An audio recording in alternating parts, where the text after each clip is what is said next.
Everybody, my name is Dalton Hopkins, and today we are going to be doing what this series is known for, and that's theorizing about random stuff that probably doesn't even matter. So today's theory video is about Bendy, my personal favorite game. We're going to be talking about the lore, a theory of mine, and, well, that's mostly it. Yeah, you don't really have a lot to talk about when you make a theory video. It's just explain the lore and then make a theory.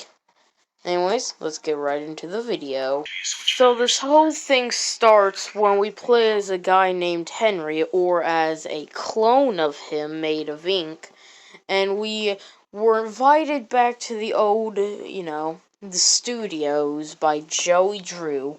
In Chapter 1, we explore the place looking for stuff that can turn on the ink machine.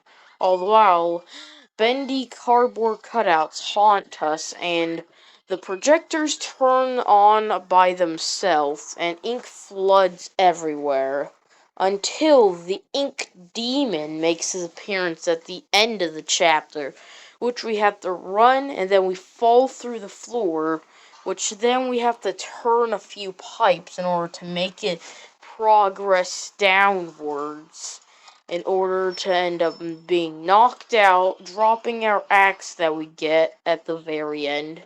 And then that's what leads us to chapter 2. We make it to the second chapter after waking up from the knockout.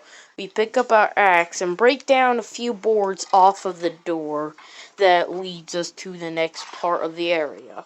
We walk down some stairs, and then Clone Henry says, "I don't remember this place being built." Most likely meaning he does not remember being this far down, meaning he clearly worked at the upper levels of the studio. And we run around, pull a lever, which then causes our first look at the searcher monster that you see on screen. They will try to attack us, and we have to swing at them with the axe. Sometimes it takes one hit, sometimes it takes two. And then this door opens, which we then see a tape recording made by Wally Franks, which we then find out that we have to search through garbage cans in order to find a pair of keys in order to get to into the closet, which when we do, we get to see a recording made by Sammy Lawrence telling us the instrument keys in order to open his secret room where he would work on his music alone without being disturbed by either the ink machine or the other co-workers. Which then we flip a lever in there, which causes more searchers to attack us. We then head back to the place where we played the thing, and then we see that there was the ink that was flooding the entire place that was blocking the door, which would allow us to flip that lever that we need to flip in order to get out of this place. But the ink is no longer there, allowing us to flip the lever. So we head over to there, but before we make it over there, we get hit in the back of the head by Sammy Lawrence. He then spends like the next minute explaining about how he worships the ink demon Bendy, and how he's he's gonna sacrifice us to the ink demon Bendy. Then he walks into a room and gets murdered by Bendy. Then we get free, steal his axe, and then we get chased down by Bendy. Then we lock ourselves in a room, and then that's where we meet Boris. We meet Boris, and then the chapter ends. Then we move on to chapter 3, where we have to make him 3 cans of bacon soup that he doesn't eat. Then he lets us leave the safe house that we were kept in. Then we go into an elevator, meet Alice Angel, and then we have to do a few tasks for her. since she's the type of person to, of course, let everyone else do the work for her. And it also turns out she used to be the voice actor for Alice Angel, but then she got replaced by Alice Pendle, which got her really mad since she was obsessed with voicing the character. Which, of course, when she turned into an ink monster, she would look like her cartoon character self that she was obsessed with, just a more eviler version. Then at the then we have to go collect parts for her, and while the ink demon chases us around the place, we then have to go and do the final task, where we head to the deepest parts of the level that the elevator can go, and then we meet the projectionist, who's one of those projectors we saw in Chapter 1, but it also has a body and walks around. Turns out he is Norman Polk, and it turns out that just like what the projectionist does, Norman would lurk in the shadows. We have to collect hearts for Alice and Angel, while the projectionist chases us around the place. He is killable, but his death in if you kill him in chapter 3, then that death is not canon, cause he appears in chapter 4.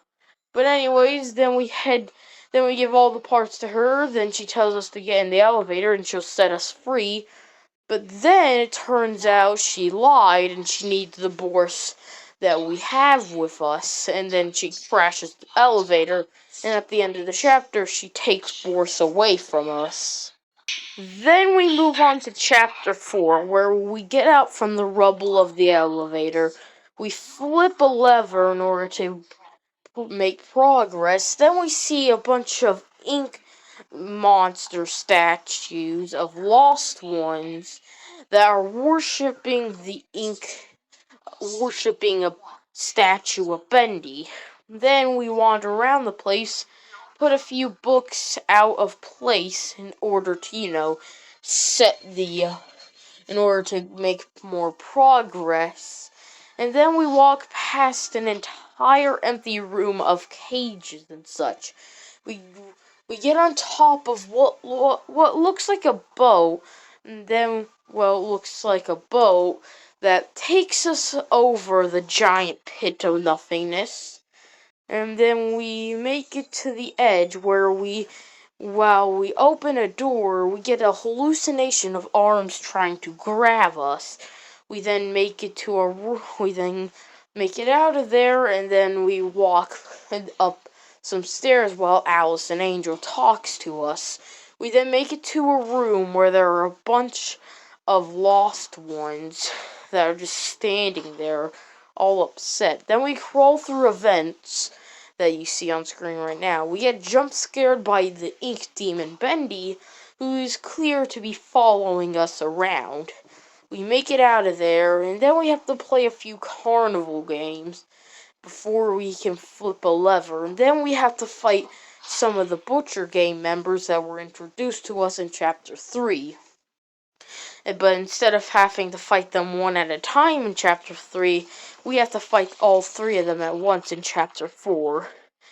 And then we have to fight a giant roller coaster that has a living human head that tries to murder us, but we destroy it with an axe.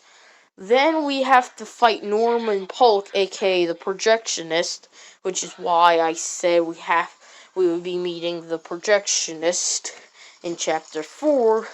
And then after running around the place and flipping a lever, we finally get to head back up and leave the area.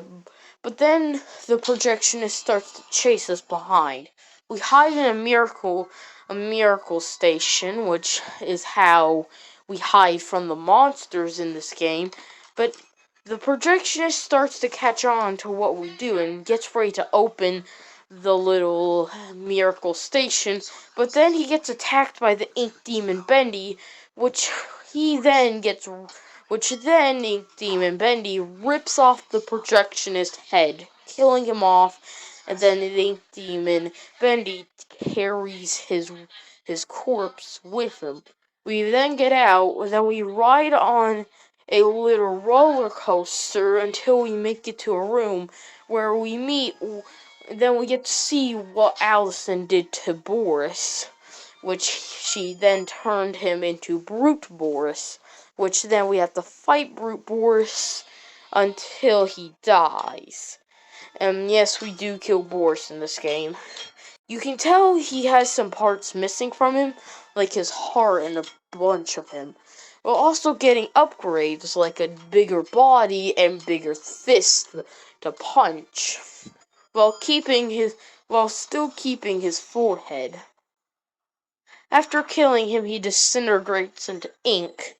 And then we get to see how Allison Angel's mad that we survived, so she charges at us, but then gets stabbed by Allison Pendle, and then falls to the ground. And then we get to see Allison Pendle and Tom, and then the chapter ends. Then we move on to chapter 5, where it turns out we are locked up by Allison Pendle and Tom. Tom does not like us, but Allison Pendle is nice. But then the ink demon Bendy finds our place we hide, so Allison Pendle and Tom run away. We then find a pipe in our cage and then free ourselves. We run out, and then we get on a little boat that will guide us through the ink that looks like an ocean. Then it turns out there's a giant hand that looks like it is wearing a glove that is also living in the ocean ink that we are currently swimming through with the boat. And then we have a sequence where we are getting chased by the ink hand while we have to make sure the boat doesn't get any ink stuck in it, to where we have to pay attention to the ink and get it off so we can get away from the giant hand. Eventually we get to the part where we have to fight Sammy Lawrence, because it turns out the ink demon didn't fully kill him. Well, it turns out the ink demon did kill him, but it turns out you can't actually die in the ink realm. You more likely just get reborn from the ink machine. Just you sound a little bit different, and you seem to come out more mutilated than before. Which then we have to rip off his mask, where he then tries to kill us, but then Tom kills him. Then we have to fight a bunch of searchers and lost ones with Tom and Allison Pendle. Then we get to become a leader, and they follow us, but then we fall through a board, which causes us to fall down, and then we have to fight all 3 Butcher Gang members again. Then we get a little cutscene where if we look up, we can see Ink Demon Bendy walk past on a little bridge heading to the end of the game. Which then we then finish up a lot of work just to make it to the end of the game, and turns out Tom and Allison Pendle can't follow us. So we head over to there where we have a boss fight with Ink Demon Bendy, who then turns into Beast Bendy, and who we defeat by playing the end, which kills him. Just it turns out we wake up from a dream, and then Joey Drew points at a door, and we were in Joey Drew's house. He then leads us to a door that we open, and it turns out it leads us all the way back to chapter 1. I would do the Dark Revival, but unfortunately this video cannot hold, since the thing I'm recording with cannot hold up that much, amount of minutes, since I just spent 14 minutes covering Bendy and the Ink Machine, the original game. And then since, its sequel, Dark Revival, is even more longer than the original, then it would mean this video will instantly not be able to get uploaded, since my thing will have to end halfway through the just finishing it. But next video of game theorying, I will make sure it will be about the Dark Revival and covering everything about it. Anyways, Dalton Hopkins, bye.